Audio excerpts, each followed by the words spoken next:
This handbook describes the various environmental conditions affecting human survival and describes isolated personnel activities necessary to survive during successful evasion or isolating events leading to a successful recovery.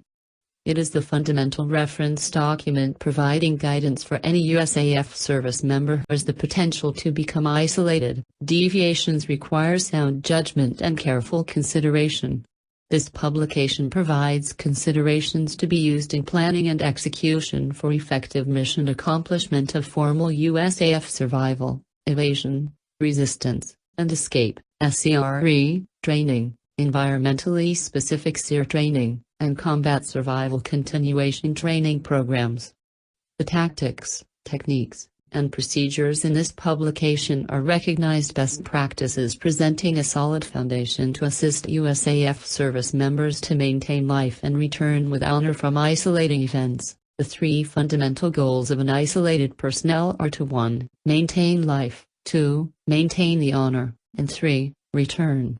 This may be further divided into 9 basic needs, which include 1. Personal protection, 2. Sustenance, 3. Health, 4. Travel, 5. Communications, 6. Recovery, 7. Evasion, 8. Resistance, and 9. Escape.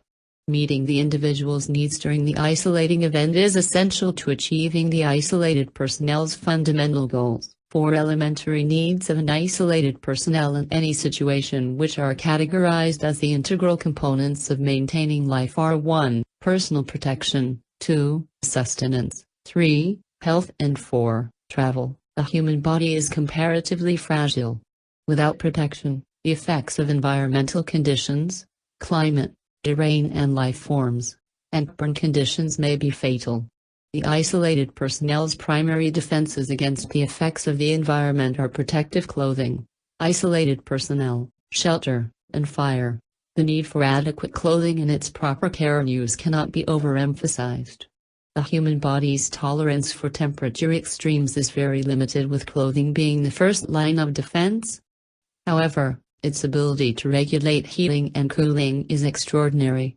The availability of clothing and its proper use is extremely important to an isolated personnel, enhancing their body's ability to regulate temperature.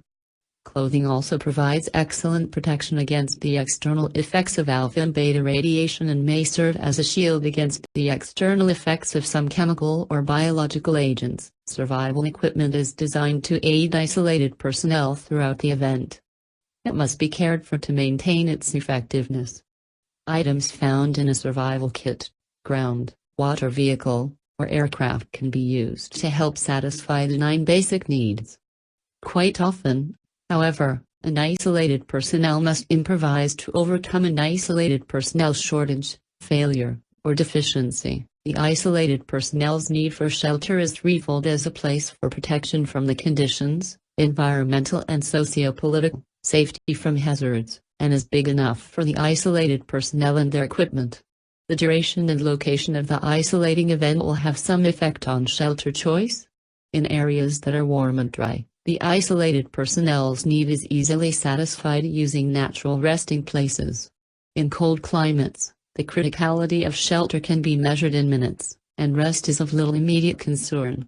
Similarly, in areas of residual radiation, the criticality of shelter may also be measured in minutes. Fire serves many isolated personnel needs, such as providing a source of heat to warm the body, dry clothing, purifying water, preparing food, and signaling. Sustenance is the isolated personnel's need for water and food to maintain normal body functions and to provide strength, energy, and endurance to overcome the physical stresses of survival. The isolated personnel must be constantly aware of the body's primary and continuing need for water.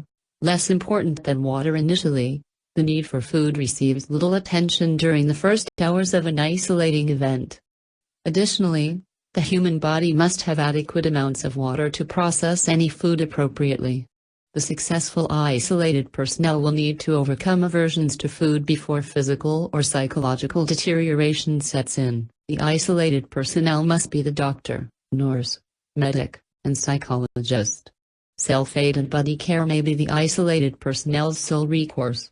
Attention to personal protection, sanitation, and personal hygiene are major factors in preventing physical, morale, and attitudinal problems. Safety must be foremost in the mind of the isolated personnel. One miscalculation with a knife or tool can result in self-inflicted injury or death. In the event of injury or illness, the isolated personnel's existence may depend on the ability to perform self-aid or buddy care. In many instances, common first aid procedures will suffice. In others, more primitive techniques will be required. The need for cleanliness in the treatment of injuries and illness is self-evident. Proper use of clothing and equipment can prevent serious medical or physical problems. Perhaps the isolated personnel's greatest strength is a positive and optimistic attitude. An individual's ability to cope with psychological stresses will enhance successful survival. Optimism, determination, dedication, and humor, as well as many other psychological attributes, are all helpful for an isolated personnel to overcome psychological stresses. Refer to Chapter 4 for more information on psychological health. An isolated personnel may need to travel on land or water to meet any or all of their goals. In any isolating event, the isolated personnel must weigh the need to travel against capabilities and/or safety. The three needs associated with maintaining honor are evasion, resistance, and escape. Evasion will be one of the most difficult and hazardous situations an isolated personnel will face. However difficult and hazardous evasion may be necessary. Captivity is always worse. Evasion needs are specifically addressed in the evasion chapter. The captive's need to resist exploitation is self-evident. This need is both a moral and a legal obligation. Resistance is much more than refusing to divulge information. Resistance is made up of two distinctly separate behaviors expected of the captive. Complying with legal and authorized requirements. Preventing exploitation. This includes the captive doing such things as disrupting enemy activity through resisting, refusing to divulge information, subtle harassment, and distracting enemy guards who could be used on the front lines. For a captive, escape is the ultimate form of resistance. The need to return involves communication, recovery, and/or traveling, on land or water. Communication requires hands-on knowledge of signaling procedures and devices to report and locate the isolated personnel. The isolated personnel must be familiar with the various platforms, devices, and methods that may be used during recovery. The isolated personnel must also be familiar with the various methods and techniques for traveling over land and on the water to safely and accurately reach the recovery location, if necessary.